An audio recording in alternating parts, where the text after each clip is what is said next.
You see some people online, no hijab, hair combed and dyed and curled and makeup plastered on with a spray paint bottle, airbrushed on, filters like you wouldn't believe, manner. But that young man, he was telling me his story of how he became Muslim. He didn't know any Muslims. He didn't get da'wah from anybody. He didn't go look up a channel. No, he saw a dream of him being a Muslim. A dream where the Prophet ﷺ invited him to Islam. And the next day when he woke up, as he told me, he went and searched about Islam and he found the One Message Foundation channel. And he binge watched it, video after video, video after video, until he himself took his shahada. And then he came looking for the masjid. He found the masjid. Alhamdulillah, you saw him yesterday. I'm sure he's here today as well. Beautiful young man with a beard, praying with a thobe, making salah, making sujood. Who guided him to Islam? Allah subhanahu wa ta'ala, through a dream. So Allah subhanahu wa ta'ala doesn't need us. Allah will perfect His nur, He will spread His guidance. But if we are a part of that blessed da'wah, it is a blessing from Allah upon us. Think about it. If I tell you, look, if you just introduce somebody to a business idea, I will give them 100% of the profits, and I will give you 100% of everything they earn. Like, that's impossible. But that is the mercy of Allah. If you become the means of somebody doing something good, Allah subhanahu wa ta'ala, out of His mercy, out of His love, out of His generosity, out of His infinite rahmah, Allah subhanahu wa ta'ala gives that person the full reward, but gives you the full reward as well. Imagine if one person becomes Muslim through you. This is why the Prophet ﷺ in the Sahih Hadith told us that if one person is guided through you, it's better than the most valuable, the red camels, that which the Arabs praised and valued the most. Today people talk about owning property. People talk about owning Bugatti Chirons and McLarens and all these kinds of things. All of that, if you had a herd full of them, if you had a whole parking lot filled with McLarens and Chirons and Lamborghinis and Ferraris and every other expensive sports car in the world, if you had jewelry that's stacked with diamonds and gold and silver, because the sisters might not like cars, so I got to keep you engaged, right? If you had clothes that filled up buildings, if you had all of the wealth of the world, money, gold, all of that power, fame, buildings, if you had your own cities, if you had your own planes, none of that can compare to just one person becoming Muslim at your hands. None of that. That is why in a secondary narration, which is weaker in the chain, it says if one person is guided through you, it's better than the world and what it contains. Imagine that. Now imagine if it's 2 people, 3 people, 4 people. Imagine every salah they make, you're getting that reward. Every hajj they make, you're getting that reward. Their children, who they give da'wah to, all of that reward coming in your account.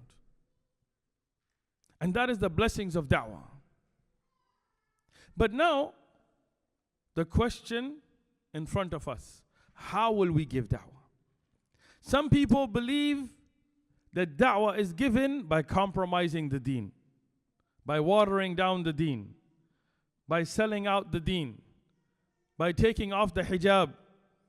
You see some people online, no hijab, hair combed and dyed and curled and makeup plastered on with a spray paint bottle, airbrushed on, filters like you wouldn't believe, lighting like you wouldn't believe, filling their lips with toxins, and then they're like, I'm a da'i. I don't know what you're giving da'wah towards, you know. You see brothers out there, little shorts on, pink shirts, doing funny dances backwards, making a fool of themselves, celebrating Christmas, Hanukkah and Diwali, and then they're there, I'm a da'i. I don't know. what you're calling towards, but it ain't Allah. No, da'wah has to be given on the Quran, upon the way of Al-Mustafa alayhi salatu salam. Quran was sunnah, ala faham salaf al-ummah, upon izzah, upon honor. Yesterday here at the Deen Center, we were attacked. People came with cameras, tried to set up, and we have the videos. We humbly invited them peacefully. Me, Sheikh Kareem, some other brothers, we went and spoke to them. We told them, look, we got nothing to hide. If you want to come and see what's going on, welcome. We'll put a plate of food for you. We'll put water for you. We'll drinks for you. We'll have some tea for you. Come sit down. But they chose not to. Later, they came with more people to the gate with flags and cameras and yelling, and the man said, I love my bacon. Why are you trying to take my bacon? I was like, bro, I don't want your bacon. Trust me, you can keep it. I don't need the parasites. I don't need that filth in my body. You can have it. And then I asked him, and we have video, by the way. And I asked him, did Jesus eat bacon? And then he was stuck. I don't know. I don't know if he ate bacon. Yeah, you know, bro. Jesus didn't eat bacon. In fact, in the Bible that you're holding in your hand while you're screaming, open up Leviticus. Open up the Bible. And the God that you claim to believe in said the pork is filthy. It's an unclean animal. It's something that you should not put into your body. And Jesus lived by that. Peace and blessings be upon him. And you're out here trying to yell at me about your bacon? What are you representing? We asked them a simple question. A simple question. Because they were like, Jesus is God. Jesus is God. You got to worship Jesus. Jesus is God. So I told them, does God know everything? He said, yes, God knows everything. Did Jesus know the hour? Mark 13:32. Jesus didn't know the hour. And they were stuck. And then they went away. All that yelling and screaming and flags and cameras, and we're going to go in there. Then one question. They ran away. Then they sent this guy dressed up like a Muslim, wearing a qamis, telling the people I'm Muslim, lying. Telling people I've been Muslim for years. And he comes inside and he records what? Nothing. And then he goes out and tweets that I went undercover to see what they were talking about. Bro, we're live streaming. We are live on like 10 channels.